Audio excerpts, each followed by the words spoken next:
All right. Two.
Okay, so one Jewish practice of singing nigun we've done, right? We've done that.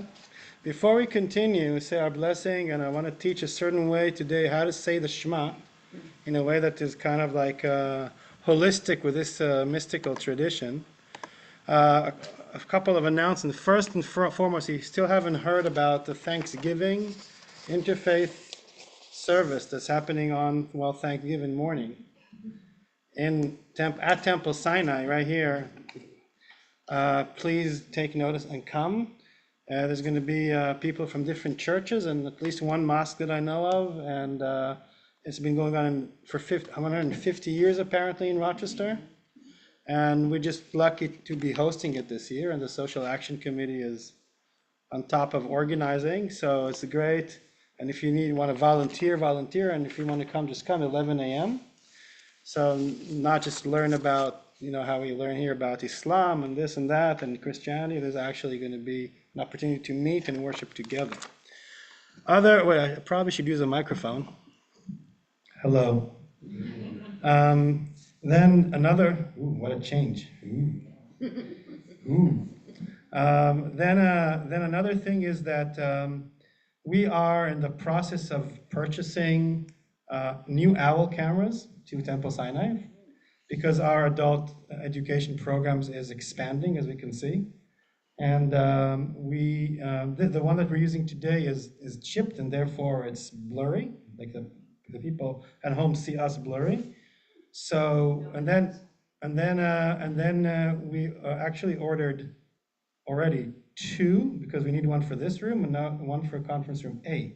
And because we can't be switching it around, that's when it falls and breaks. So one anonymous person actually donated one of them. And I came with this idea that maybe all the class together can donate the other one.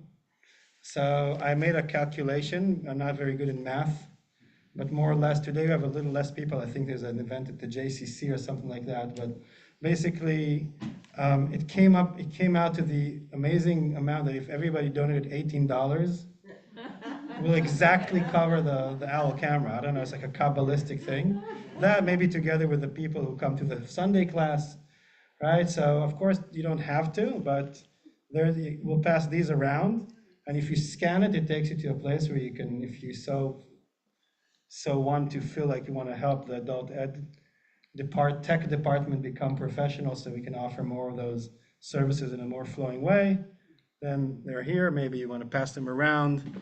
Of course, it's voluntary, but that's something that we can maybe do. And then all our owl cameras, which were not budgeted this year, will be accounted for.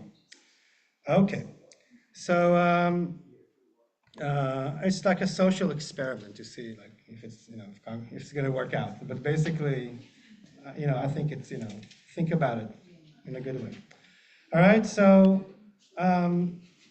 Now I'm sorry that because everybody's going to be fussing with those things, right? But it's fine. Just pass them around, Esther. They'll pass it from one to another. Yeah, this one, right? Okay, so that's that, and we talked about Thanksgiving. Let us remember what it is that we're doing here. So we sang, right, and our song, and our chant, and now we're going to. Learn something about Jewish meditation and practice, and then we're going to read the Zohar, right? So far we've learned about 2 things in our little meditation mindfulness section. One is that, and a lot of what we're going to be learning has to do with Shema Yisrael, even though, for example, this idea of Yud Hey Vav Hey is not just about Shema Yisrael, right? Every time it's actually a theological argument about what is God. You can say a lot of things about God, right? But according to this interpretation, once again, this is the 3rd time we're repeating it time and again. Yud Hey Vav Hey, the name of God, is basically us being in the here and the now. That's the Vav, the body, breath, Hey and Hey, and Yud, the point of consciousness. It's always thinking about something, right? So God is not a grandpa in the sky. Well, maybe it is, according to another, or something, somewhere else, removed from us. Right? Maybe God is all of the above. But according to this interpretation, when we say Adonai, and we think Yud Hey Vav Hey, even though we don't pronounce it, that's another time we're going to explain how that works. Right? We actually are basically bringing our consciousness to just our body that's breathing in this very moment. Right? Interesting definition of what is God. Havaya, to be. Not something you always learn about in Hebrew school, but maybe yes, in our Hebrew school. In our Hebrew school, we're teaching that. Okay, very good. And you see that? I'm going to enroll my daughter to this Hebrew school. Well, she's already enrolled, right? But if you haven't learned it in Hebrew school, then things are evolving. Then now you can learn it in Kabbalah class, right? And then we learn this trick about Echad Acher, remember? As we breathe and meditate on our Yud, our point of consciousness is kind of like wandering about, which is bound to do.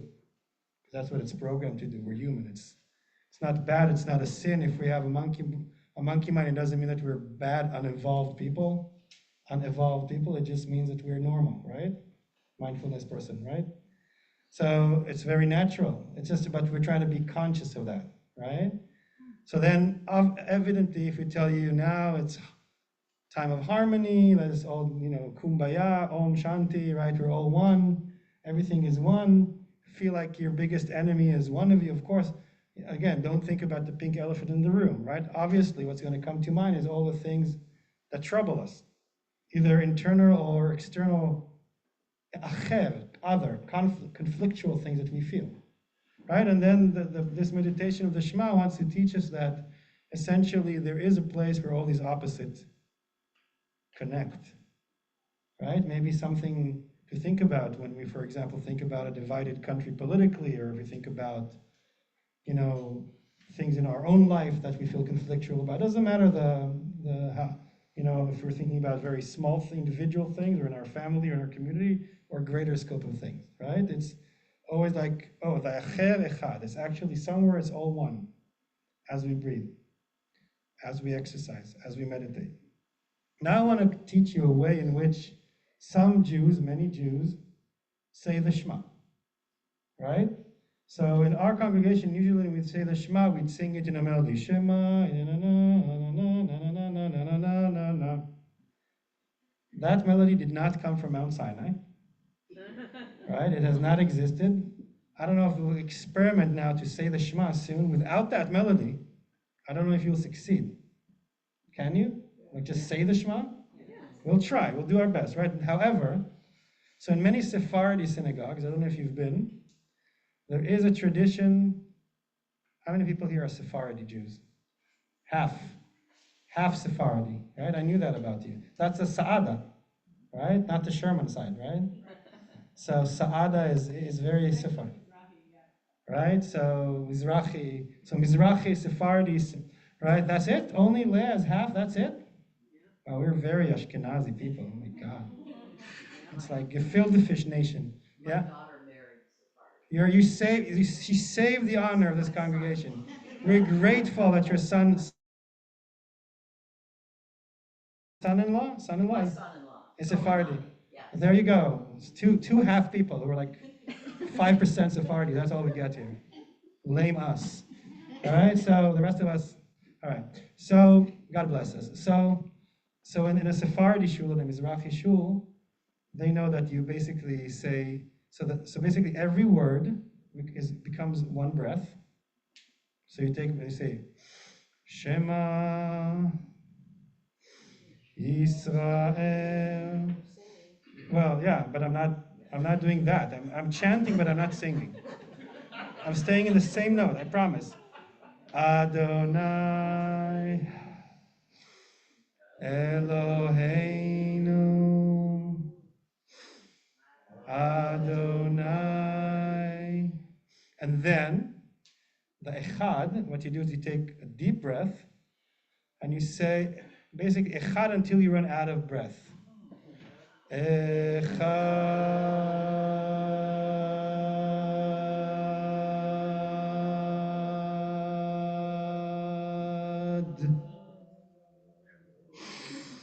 And then you kind of like are obliged, exactly, some of you have better lungs than me, I can see. Good for you guys, you win. Right, so, okay, so then basically when you're done with the D, you kind of have to take a deep breath. Because you're out of breath, because you just said, right? So then, even into that breath, sometimes I whisper, Baruch Shem Kvod Malchuto Olam Va'ed, I just wait. Okay, so the idea is that we kind of like align the Shema with a breath exercise. Right? And then that Echad is a little bit like maybe when that means one, like we echo that oneness. Right? And then it's a little bit maybe like in India, they say Om, right? Same idea. It's kind of like this long meditation on one very simple sound. And basically that is when we kind of want to echo that oneness, that unity, and the breath helps us do it. Of course, there's always going to be something, and we're going to, but that's the idea, to practice kind of like unity. All right, so today we're going to try to, into our meditation, we're going to meditate a little bit, and then we're going to do the Shema in that way. Okay? All right? Okay.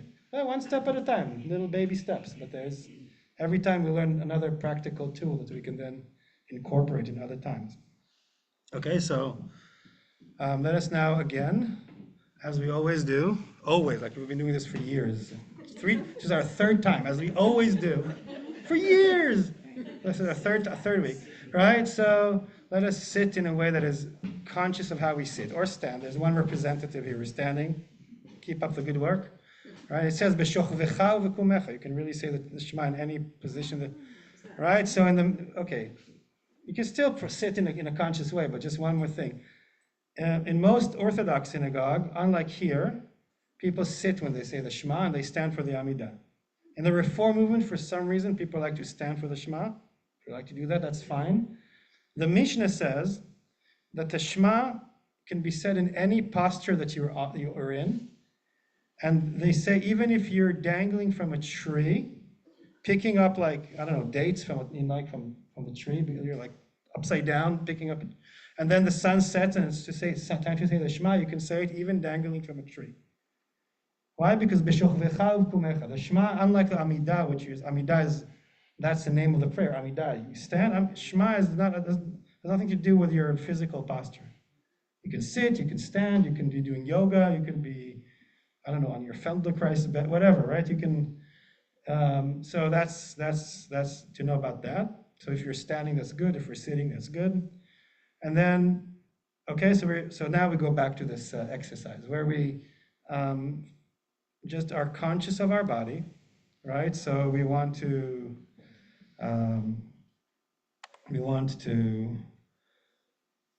make sure that our feet are touching the ground. We have a planet to lean on. It's very, very comfortable and convenient, right? And then if we're standing, but if we're sitting in a chair, then we can kind of feel ourselves connected with our buttocks and our thighs to the chair. Our back is probably leaning on the chair as well. Let's try to sit as straight as we can so that we remember that there's a heaven above us. And we kind of feel that axis that goes through our body, connecting heaven and earth.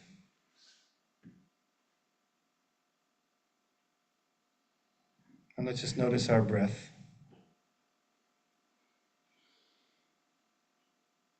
As we inhale and exhale.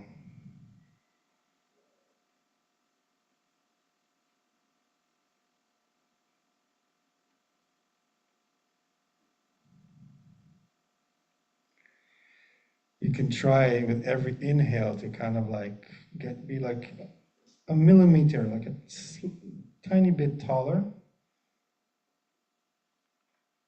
And with every exhale, feel like you're also kind of sinking into the ground so that we become a little longer in each breath. So reach to the heavens, inhale, and release to Mother Earth every exhale. And this is not a physical motion, it's more like a consciousness thing. Inhale to the heavens, release into the ground.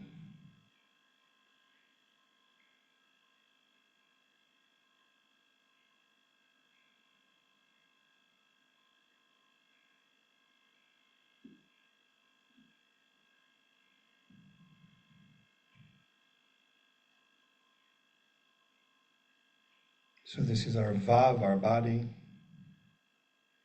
and the breath Hey and Hey.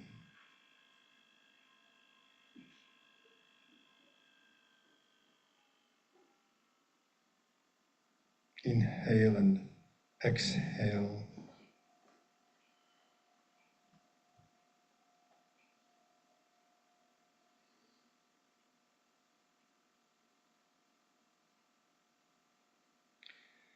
To which we can add the Yud, the point of consciousness. Just notice where our consciousness is.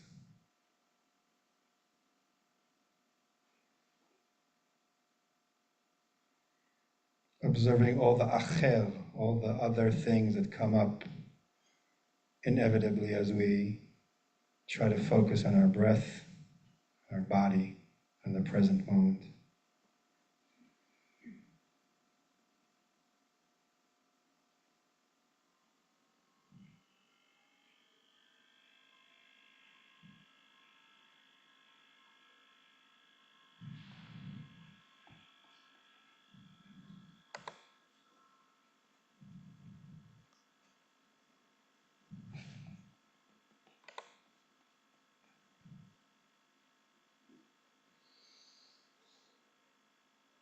And so from the place that is most present as we can be at this very moment,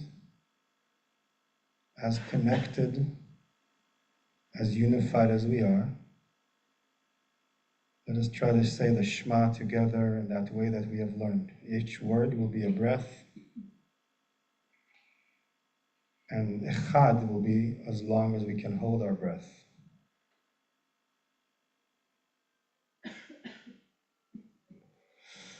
Shema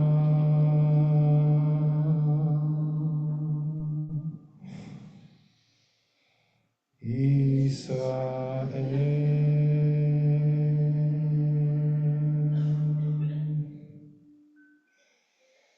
Adonai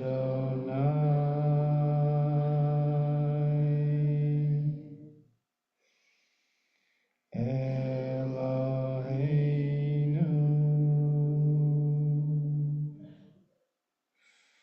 Adonai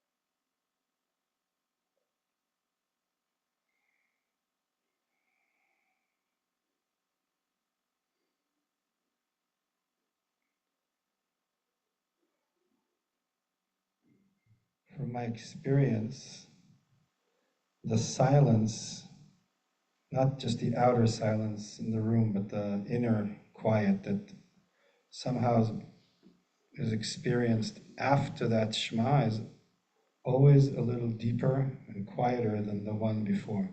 Interesting to notice that. And then from this place, let us pray together, say the blessing for the studying Torah, to make a kavanah in our intention for a session of meaningfulness, of learning new things, of sharing knowledge together, ancient knowledge in our tradition, sharing it together. Baruch atah Adonai Eloheinu melech haolam, asher kiddushanu b'mitzvotav, v'tzivanu la'asok b'divrei Torah. So, hi to everyone on Zoom as well. Of course, if for any reason you can put on your camera, it always makes us feel better. But again, if you're in your pajamas and have a cold, then we'll understand. And it's good to have you all here, whether on Zoom or in person. So, we're following the path of the rose, right? The rose that the Zohar has chosen to open its interpretation for Torah with, right? And as we are trying to learn about the rose, we're also trying to learn about the Zohar. What is this book? What kind of literature is that?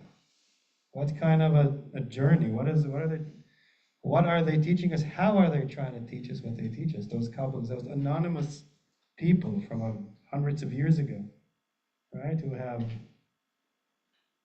left us this book. That's it, more or less. And then we have to figure it out, right? Like a mystery puzzle. So you already know that we're interpreting scripture, right? Because this is the beginning, we are interpreting Bereshit. I'm just backtracing a little bit. We'll do that every time. I'm backtracing for a few minutes because it's a cumulative knowledge. And then we'll continue to the next level, I guess, or the next layer of meaning here. So We know that we're interpreting Bereshit. Why Bereshit? Because it's the first page of the Zohar. So they're starting from the beginning. And they're reading scripture in a way that is very different than how we possibly usually read it. Yeah? So we know that this is a text, it has words, there's grammar, there's syntax, there's subject, object, adverb, adjective, all those things, right? And for them, they look at scripture, they say this is revelation, this is God's words, right? Even if they know that people wrote it, but that's what they know. This is divine, it's a holy text, so it must radiate to us, it must give us meaning in more than one level. Even if we're creatively discovering those levels, it still must be it, right? And a little bit like, like if you look at reality, the world, you can discover it, learn how to experience it in more than one level, right? And then they kind of like divide the text into before and after light is created, because that place, that subliminal space between the beginning of the text until the first light, and then the creation, is very interesting to them.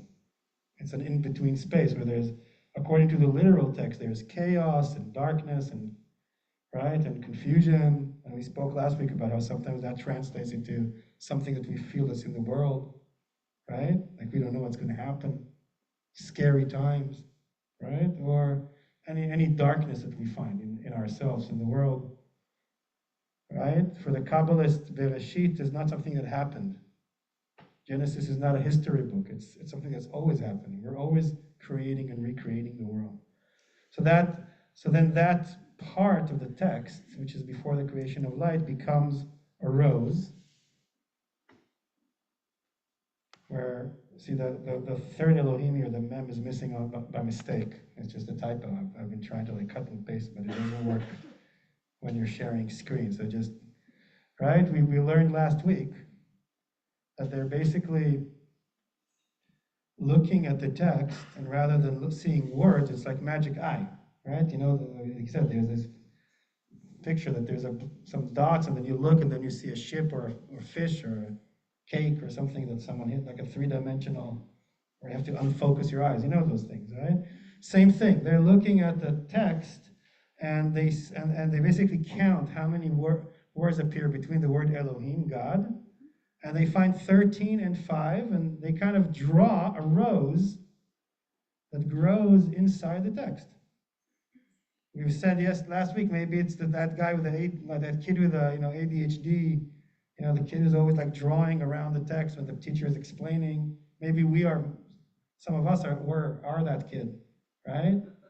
In other words, they're seeing a rose where we see letters, where we see words. There's a magical word, and we have spoken last week as the rose. Blue and red, remember? They call it, let's see what we remember. They call it Knesset Israel, the Assembly of Israel. Maybe because they want it to look like a very traditional text. Maybe because it means that rose is all the people. Everybody is that rose. And if you think it's just Israel in the narrow sense, just the Jews, right? We saw, right? They talk about, they describe it as being red and white, as describing, remember, the attributes of compassion and judgment. The loving and the harsh aspects of divine presence in our life. And we spoke about this, that God sometimes to them is not just, unicorns and rainbows and fluffy things. It can also be, when something difficult, harsh happens to us, can we see divine intervention there? I mean, can you see, maybe if you're like an older person and you've lived many years, you can tell in retrospect, that very hard thing that happened to me. In retrospect, there was some God there, right? See what I mean? So sometimes they can read some of that. So that's the red and the white aspect, right? Also in here. And an artist did that. They kind of painted the letters. The letters of Bereshit are there. Like all the little letters are there. Each letter is one word. Bereshit, bara, Elohim. It's there. right? And then we spoke about it, that it's really the assembly of Israel in the broad sense. In other words, the Christian have that rose, and we spoke about how this is, remember, this is all from the same time in history. This Zohar text is written more or less at the same time that the Notre Dame Church is being resurrected. They're writing it in Spain. This has happened in France, right? We spoke about the Sufis, right? And the Muslim Sufis, there was Virgin Mary somewhere here. I don't know where she escaped. I guess that was erased. Right, but we saw last week that Mary is often depicted as a rose. Right, and those people are Jews who live in Spain, and they have Spanish influences from the Moors, and they live under in a Christian civilization, a Catholic one. Right, so it's like we know Christmas trees, it's like we know churches, we know cultural symbols of the prevailing culture. So we spoke about how these. Here's Mary. She didn't escape anywhere. The slides moved. Right? So basically, we spoke how interesting it is when we study the depth of Judaism, Kabbalah, we realize that it's actually universal, and that we can learn that there are secret bridges on the deeper levels to other cultures or other religions. And we spoke about how one of the reasons why they painted a rose at the beginning of their book, and at the beginning of how they read the Bible, it's like a sign for other mystics. If you see a mystical rose, you know that you're along these lines. It's an invitation. It's a hint. Right? Homework. Go watch the movie The Name of the Rose with Sean Connery, if you haven't already done so. It's about the Franciscan order at the same time. The Name of the Rose, Sean Connery. It's a good movie. Go watch it. Okay? Enrichment program to this class. Okay? Now we shall go and kind of like continue deeper. But okay, so all that we know, that is all a repetition from last week. Okay? But let's try to go deeper and understand what is this rose for the mystics. What is it? What does it symbolize? Okay, so once again, Rabbi Chizkiah opened, like a rose among the thorns, so is my beloved among the maidens. Who is a rose? The assembly of Israel. For there is a rose, and then there is a rose. Just as a rose thorns is colored red and white. This is all, I'm reading a bit fast because we've read this already, I'm repeating. Okay? So assembly of Israel includes judgment and compassion. Just as a rose has 13 petals, so does the assembly of Israel has 13 qualities of compassion surrounding her on every side. Remember what we said about the 13 qualities of compassion, that it's taken from the time when Moses asked God, show me your face. And God said, you can't see my face, but then he took him to the cave in the middle of the rock, the cliff, and God kind of like passed him and he saw his back, and then either God or Moses, it's not clear who shouted it. Maybe they were one and the same in that moment. They did this text, Adonai, Adonai, Elachum v'chanun, Erech hapayim v'rav chesed v'emet, Notzer chesed la'alafim, Noseh avon v'fesha v'chata'a v'nakeh, the 13 attributes of compassion that is read in Yom Kippur. Again, we say it like once or twice. The Sephardi Jews say it maybe 100 times ecstatically throughout Yom Kippur. Yeah? So we have like this holiest of holies. Okay? Okay, I kind of really want to continue to the next slide. Okay. Similarly, from the moment Elohim, God, is mentioned, it generates 13 words to surround assembly of Israel and protect her. That is the rose that the Zohar is painting where? In which text? Bereshit, right? Then it is mentioned again, the third Elohim. Why again? To produce 5 sturdy leaves surrounding the rose. These 5 are called salvation. They are 5 gates. Someone here, I don't remember who said that in Christianity, they have the 5 gates of salvation, something that I don't know much about. But let us now try to understand what they mean. So now we're like new material. Until now it was in a repetition of last week.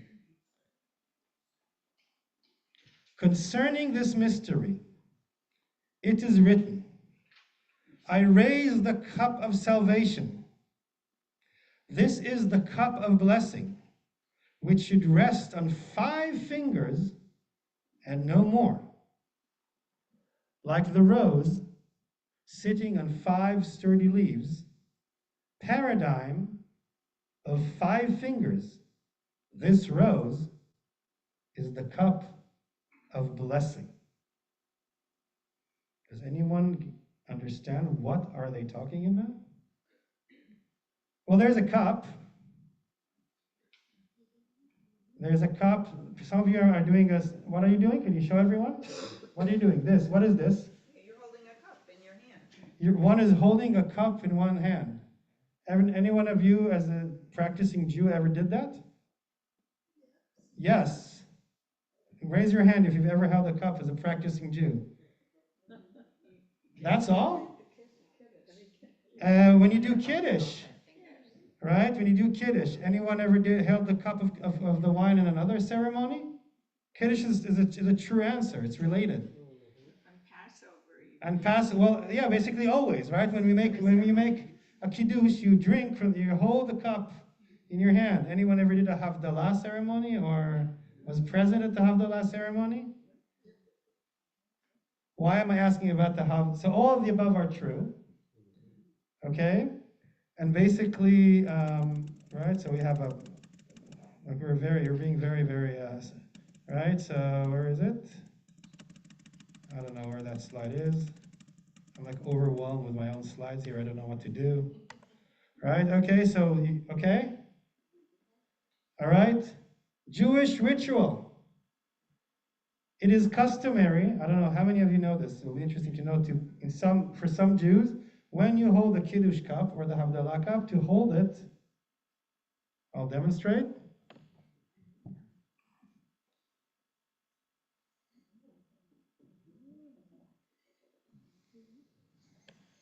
Do you see the rose? Yeah. Imagine now that this is a red wine or white wine. White and red. Okay? So the rose is not only in the book, it's not only something that they imagine in Genesis, it is also a performative act. It's a ritual that we do.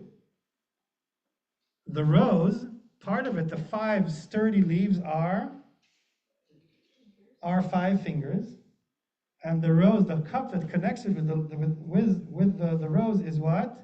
Is actually the Kiddush or the Havdalah cup. That is another very important principle of Kabbalah, right? Because we're studying about the rose, but we're also trying to learn about Kabbalah, right? We know already that Kabbalah involves interpretation of scripture in a mystical way, in a different kind of way, in which we're allowed to play with the letters, right? The hills are alive, the words are alive. We can tear sentences apart. We can look at the shapes of letters. We can look at the numeric values of letters. We'll get to that later. We can count words and make paintings with that, and then we see a rose, for example, right? It's a very different way of reading scripture. We know that Kabbalah is meditation. We're practicing meditation, right? But it's also a ritual. It's also connected to our ritual of Judaism. That is why it helps. I mean, if you come here and and maybe some people here are not Jewish and they just heard that there's a Kabbalah class and they came, and that's fine. They don't know what Havdalah is and what Kiddush is, and that's what Shema Yisrael is, that's fine. You can catch up. But if you live a Jewish spiritual life and you have these rituals in your synagogue or at home, then you're kind of like discovering that every week when you do Kiddush, before you eat on Shabbat, you are doing a reenactment of what? Of Bereshit. You're doing it with your body, your hand, the rose That mystical rose, it comes from your body.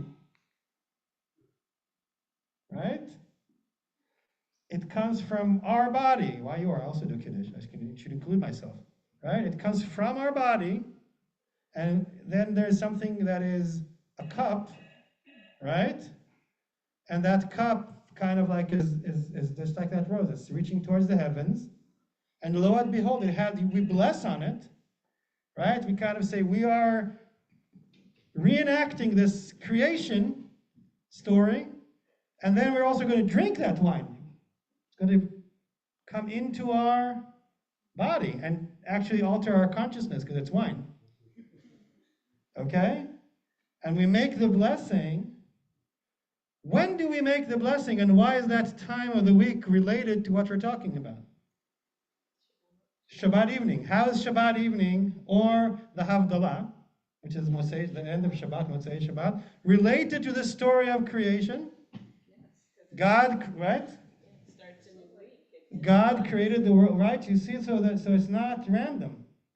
There's a system here that's trying to tap on all our senses: time, body, flavor, right? Imagination.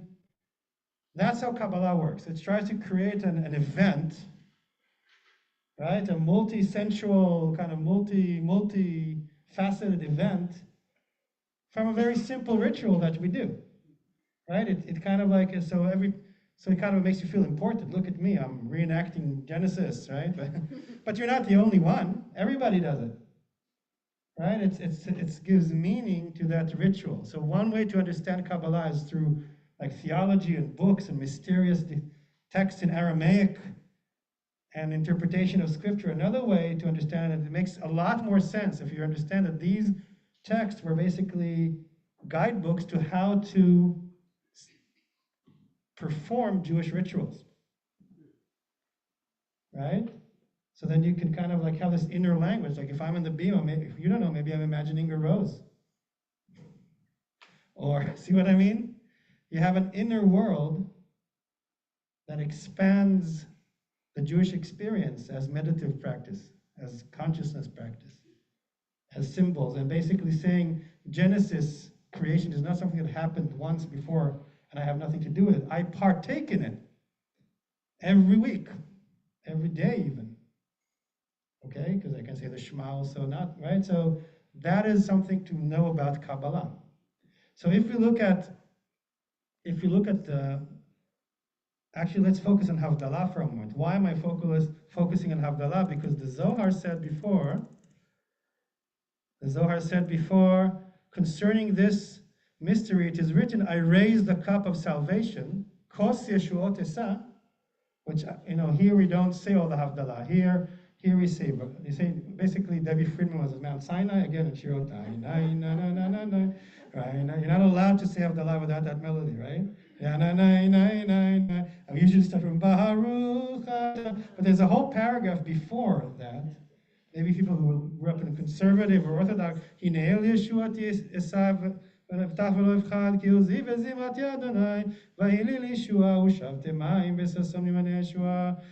then you say, Kos Yeshuot Esau V'Shem Adonai Yikra. That verse, so I see some people nodding. Then I know that you weren't raised Reform.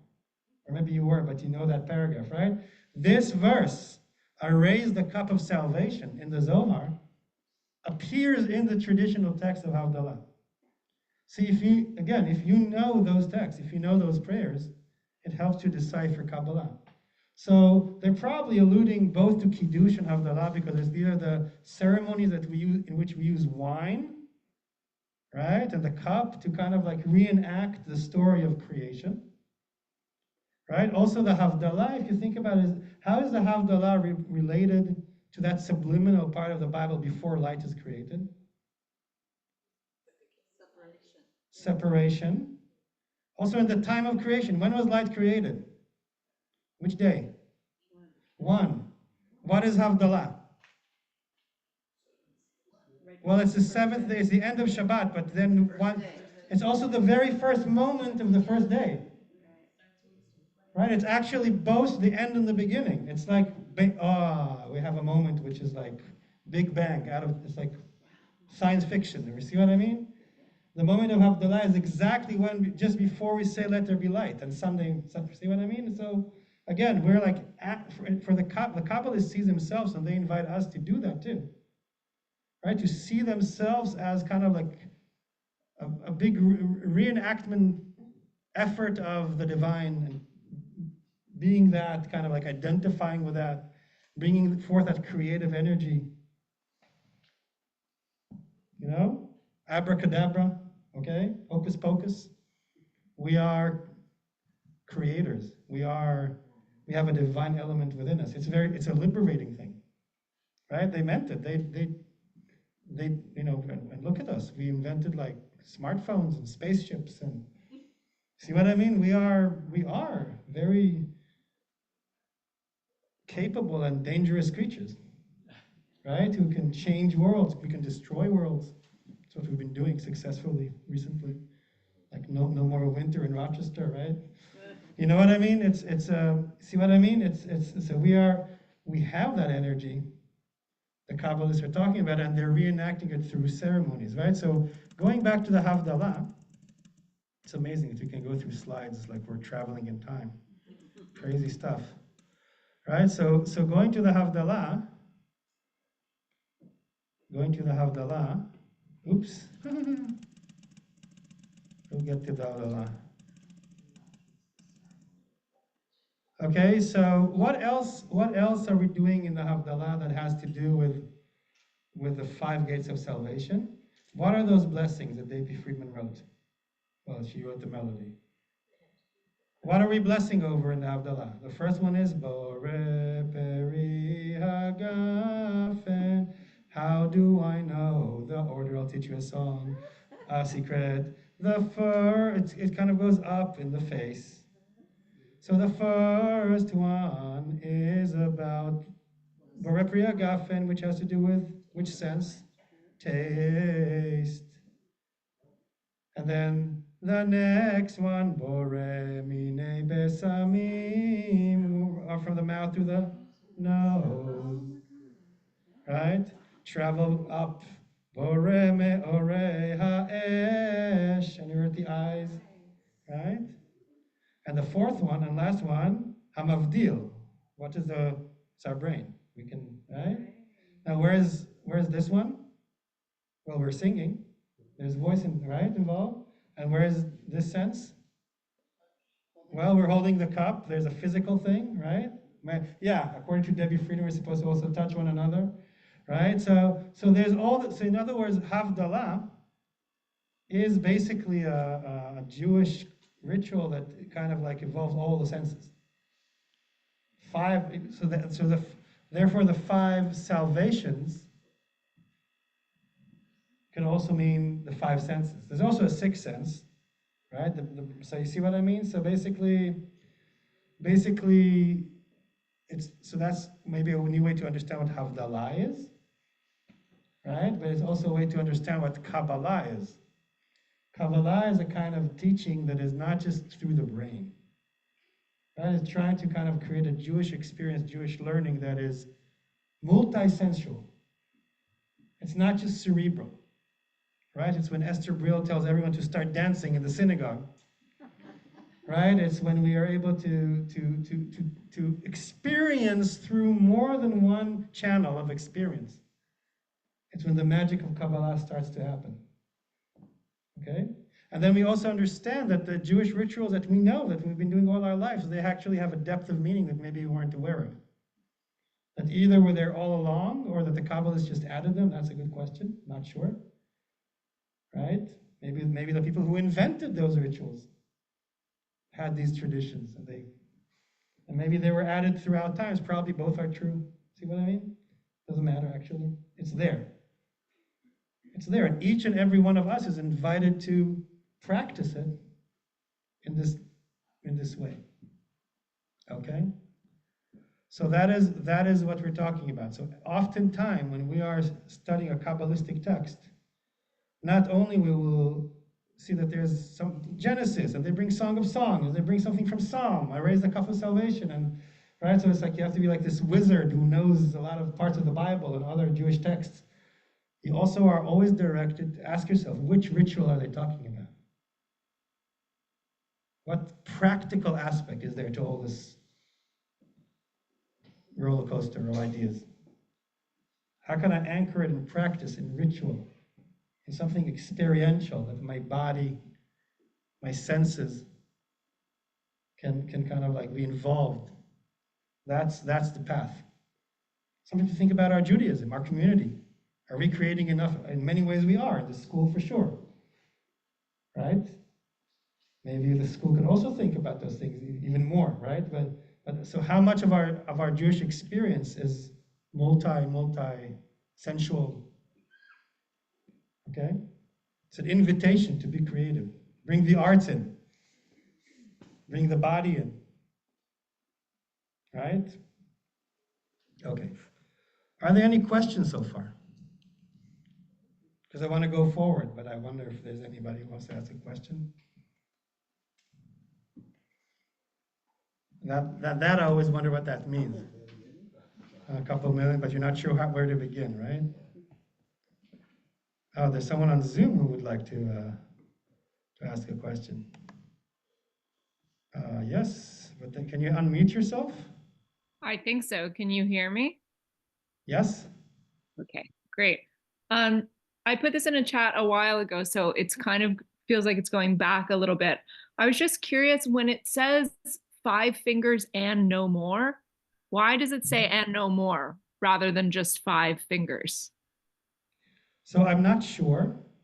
I'm thinking that it's probably like exactly 5 fingers to emphasize the fact that we're holding it in our hand. As far as I know, that's the only, it's not like, there's not, maybe I'm missing something, but I don't think there's like a big mystery about it. But they want to kind of say, you hold it in your hand precisely like this, kind of like. That's what I make of it.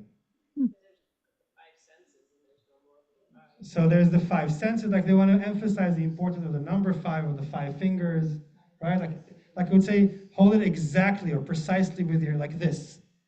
Maybe you can always imagine when they were writing it, they were like, do it like that. Like maybe there was someone sitting there. So that's what I mean. It's a good question, but I don't think, in this, I'm not sure that there's more to it than that. But precisely like that, that's how we hold it. Yeah. Yeah? Maybe if you need a mic, why, if you're in the room, you ask a question. I can talk loud. No, but the people in the Zoom will not hear you. Okay. So, ho, ho. There you go. More people You than can I sit thought. there because the owl camera will catch you if you speak. I was just wondering, at Chabad, when they fill the wine cup and it overflows, but they're holding it. So I was wondering if there's a significance to why they have it overflow, if that has anything to do with the same. Yes, so the overflow is this, so this just, since we're talking here about abundance, about divine presence, about, also when you do Havdalah, you say Zareinu v'chasfeinu yardekachol, may our, it's for fertility, it's for abundance, right? So kind of the full cup kind of symbolizes that, like my cup overfloweth, so that we'll be abundant. We're starting a new week. We want it to be a successful week, right? We want it to be we have to have abundance. This is the week where the 6 days where we create and work and earn and produce, right? Other than the Shabbat when we rest, right? So we kind of want it. So that's a symbol of abundance, as far as I know, right? So the cup is always full and overflowing. Good questions, and it's not just Chabad who do that, by the way. They don't own that. I love Chabad. It's like I don't go there, but they're nice people sometimes. But but most of the time, no, really, I really respect Chabad with all our differences. I respect the fact that they're everywhere. Like you go to Timbuktu, there's a Chabad, right? Like got to give them that. Where's the Reform movement in Timbuktu? I wanted they send me there, right? No, I'm in Rochester. I'm happy here, but yes, but there. You see what I mean? But so yes, this is in many places. Maybe you've seen it at Chabad, but it exists throughout. We're just here, we're like stringy. We don't want to waste wine, so we don't fill it up. So if you want to donate another bottle of wine, here's the, okay, so where's the, any more questions? Yeah. Mm-hmm. So, how can we have more of Havdalah here in that mode? just do it. I mean, again, every time we understand a Jewish ritual in a deeper way. So when we study these traditions, right, we kind of sometimes say, oh, there's this kind of ritual or prayer or custom that we didn't keep because it didn't have any meaning to us, right? We're usually, especially if we're Reformed Jews, we're not. See, speaking of Chabad, an Orthodox Jew, Chabad being part of Orthodoxy, they will perform a ritual whether they feel like it or not, whether they have deep meaning or not, because they're obliged by halakha, by Jewish law, to do it, right? According to them, God wants you to do it. And if not, you're like whatever. I don't want to, right? There's also Orthodoxy is more complex than that. I don't want to like make them shallow, but right? Reformed, let's speak about ourselves. In Reformed Judaism, we decide. Every person is autonomous, every congregation. So therefore, many times we don't keep as many rituals because they are not meaningful to us. When we discover through the study of, let's say, Kabbalah, that, oh my God, Havdalah, Kiddush, there's actually this meditation, it's a reenactment, it's an invitation to participate. Oh, it's that special time of week where we're basically making an intent.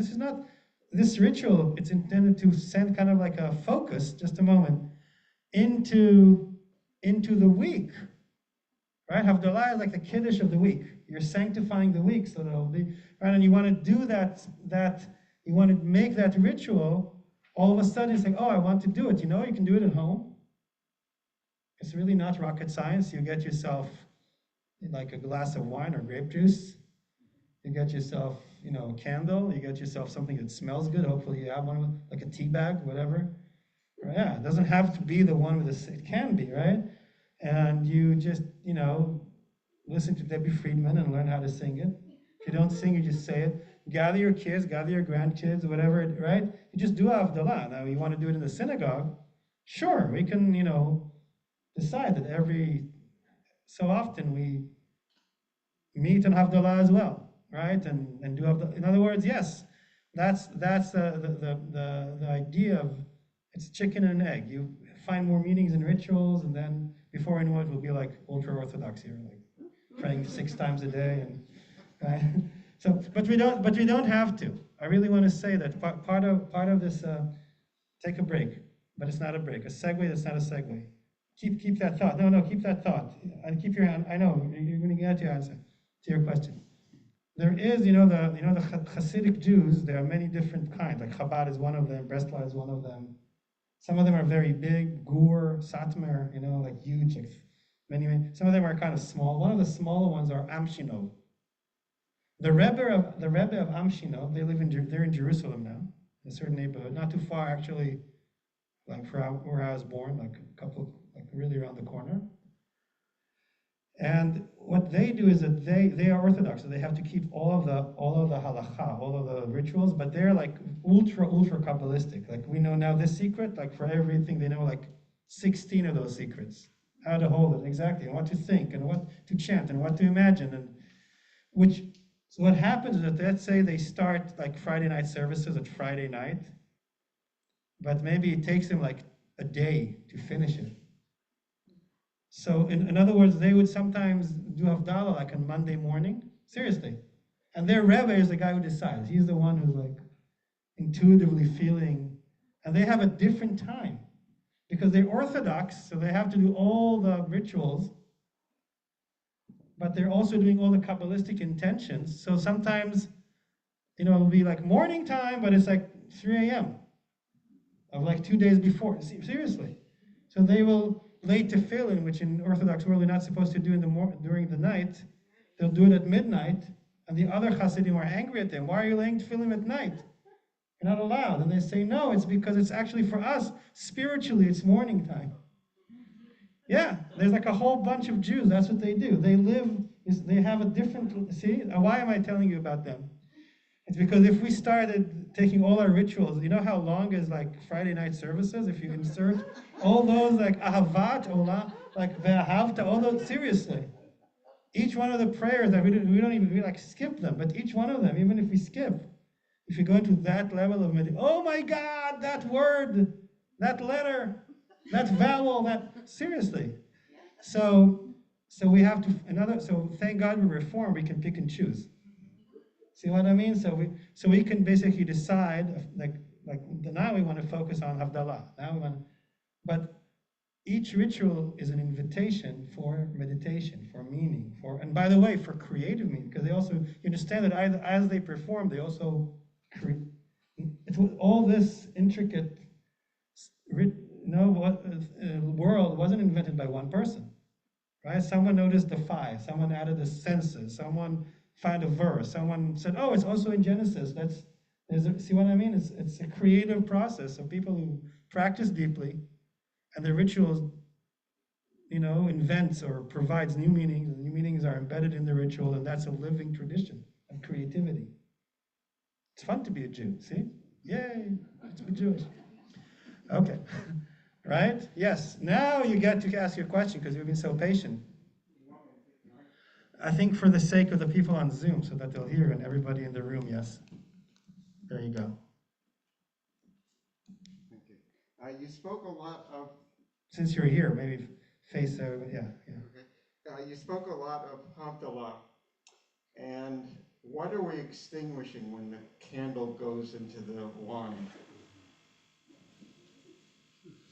Yeah. So great questions. What are we extinguishing when the candle goes into the wine? Right. So possibly all of last week. Right. Everything, all the past. Right. Possibly, like in every beginning there's an end, in every end there's a beginning. It's also a dramatic way, just for the kids, right? A dramatic way to end the ceremony, so you can think about the drama, right? Do you ever have that trick that they put like in the plate? They put like alcohol and then you extinguish it and it burns in blue flames. So there's a drama to it. But I think deeper than that, lighting fire, extinguishing fire, right? I would say that it's like to end everything that was and to open a new beginning, as far as I understand. But maybe there's other meanings that I'm not. Yes, Leah? There also like the sound of the sizzle, as in there's that part of that hearing sense. Right, so Leah's adding the sizzling sound, also adds another sound effect that also, again, invokes the senses, right? Yes? Perhaps full circle, so the light goes to the dark goes to the light, and the welcoming, the affirmation of the light. The other thing that's occurring to me here with pretty much everything you're saying is these are points of activation. Okay, can you pass her the mic though, so people hear on the Zoom, now that you're done talking? Maybe we can put the mic inside the wine and see what happens. So Yeah, one more donations, right? New mic. Sorry. Go ahead, yeah. No, Yeah. what I first said was perhaps the idea that the light surrenders, that we deliberately extinguish the light to move full circle to the darkness, as the darkness is the matrix that supports the light. And also a separate kind of point that has hit me as you've been explaining this evening is these are all points of activation. What do you mean by activation? Good question. So Thank you. This is my definition, so get ready. But the idea that as creators, we energetically have connected power to activate through and beyond and with quote-unquote spirits. Yeah, and in order not to make it sound so like mysterious, I'm think, not making yeah, it, no, that's how I think. No, I'm thinking that it also, if you just think about our senses, we really are creating. It's not that spooky, right? We create with speech, we create with our sight, we create with our ears, we create with our hands, we create with our brain, right? We create with our bodies. So basically, yes, I like that you're connecting spirituality with the spirit of action. It's also very much connected to our reform world of we're spiritual, and we're also translating that spirituality into action, right? And it is about working with the quote-unquote mystery to me. Absolutely, and I want to connect the two last comments as I think about wonderful questions. The little that I know is because people have asked me questions in the past that I didn't know and that I thought about over the years, right? So that's how it goes, right? We learn. I think that extinguishing the light, so you see, right? So all of this creation thing this is before light and after light, before light and after light, right? The light, no light, the opposites, right? When we extinguish fire, we kind of unite light with darkness in a sense. Sunrise, sunset, right? There's all those cycles in the world that we are so, and I'm thinking about light and darkness also as metaphors for our inner world, not just something that happens in nature. So yes, it's working with the mystery, right? Psychologists in the room, think about how you work with the subconscious, right? And when there's speaking of levels of existence that go beyond speech, right? There's the surface, there's the text, and then if it looked, oh, there's actually a rose, and oh, there's actually deeper levels that are beyond speech or beyond what we understand from normal speech. Now I've become very conscious of what I say because I realize there's so many psychologists in the room. Maybe they can analyze me as I speak. Anyways, that's fine. All right, any more question? We have 5 more minutes. It's a great time to ask a couple of questions. I thought it's actually good that we didn't get to the next slide because that's a whole other topic which you're going to cover next week. Yes, could you pass the mic possibly? Never knew I needed one of these. Well, you don't, but the people on Zoom hear you better if you... I had a picture which I took, a photo that I took that I meant to bring the picture to pass around. What if the rose is pink?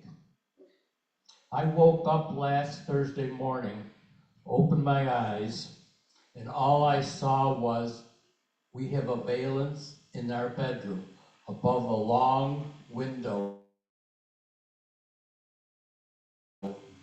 with pink roses on it. Mm-hmm. I've seen this, there 24 years? And I wake up, it's always up there, but I woke up just staring at it. And there were the pink roses. And then you came up wearing a sweater that's white and red. Symbolizing the rose, the mystical rose, right? Yes. But I found it very interesting that I just stared at it. Right. So one thing is that when we start to study Kabbalah, sometimes the whole world kind of like, oh, we didn't see this before, and well, that's good. That means that we're like that the lady there. What's her name? Marjorie. That we're activated, right? Like our senses are activated.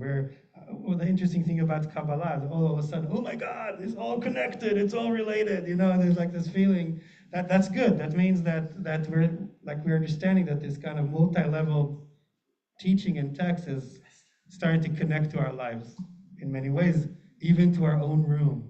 Didn't we know? Oh, it's all a conspiracy, something like that. Yeah, but in a good way. We're being activated and we are thinking about it. We're dreaming about it. And the rose, next week we'll learn more about why it might be pink, also. Yeah. Any more thoughts, comments?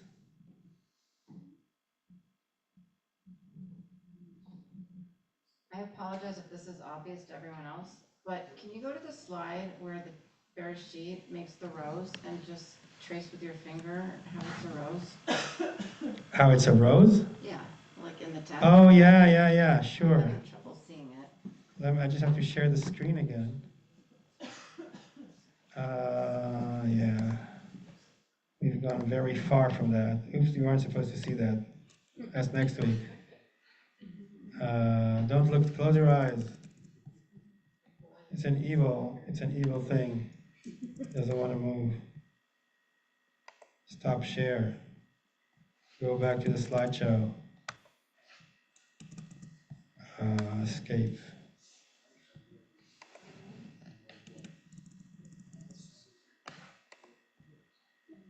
Right? Yes. Share screen. It's amazing if we can do all that. Like it annoys us because it takes 10 seconds, but it's actually amazing that we can. I mean, the Kabbalists didn't have those slideshows and they didn't have Zoom, and they had to write, like they had one candle and one feather and one piece of like cloth of like cow skin, The Zoom was in there. The Zoom was in their head. Really, seriously, when you study Kabbalah, you have to have like a Walt Disney studio in your brain. It's true. Right? So that's how the rose, so they basically, if you follow the English, which is translated from the Aramaic of the Zoharic text, right? They read the text, and every time they count how many words exist between every time that Elohim, the name of God, appears in the verse. And they count 13 between the first Elohim and the second Elohim, and then 5 words between the second Elohim and the third Elohim, where the mem is missing, it's a typo. Okay? See what I mean? So they look at the text. Bereshit bara Elohim et hashamayim ve'et haaretz ve'haaretz hayta tohu vavohu v'choshech al pnei tehom v'ruach, 13. Elohim, and then merachefet al pnei hamayim vayomer Elohim yehi or, light is created. Right? So they use the word Elohim, God, as a stopper. Okay? And creatively portray a rose that has 13 petals. That works for them because it's the attributes of mercy, and it's red and white. And I painted because real roses actually have 5 sturdy leaves, green. So I painted it green. They don't actually have 13, but they do have 5. Right? So again, they creatively draw a rose from Scripture. Okay? Yeah, some can say it was there from the beginning. Somebody can say, no, they creatively invented it. Right? They're trying to teach us to read the Bible in a different way.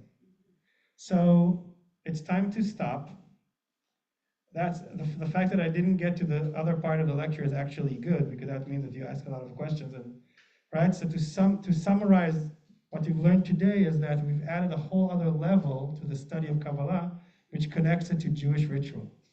It's not just reading of texts and ideas and connecting to other cultures and deciphering the Bible in a new, mysterious, creative way. It's also a living culture that connects to Jewish rituals that we know, but giving them a new depth and involving all the senses, okay, and kind of like allowing us to practice our Judaism on all these other levels. Okay? All right, next week we shall continue with the mystery of the rose. I promise there is more. There is more.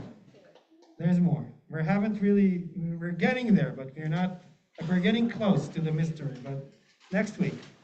All right? Is next week Thanksgiving? Not yet, right? So it's still Wednesday at 7. See you next week. Thank you.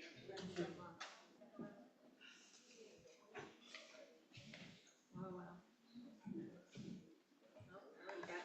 glad you explained that. Yeah. No, always ask, because you can't assume that you know.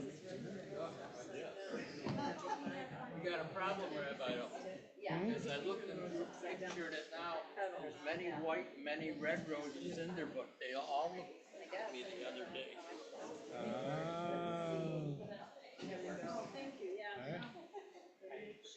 Well, pink is the blending of the white and Well, this is what I'm getting at. As I look at it, when I did it, there's a red one there. a white one.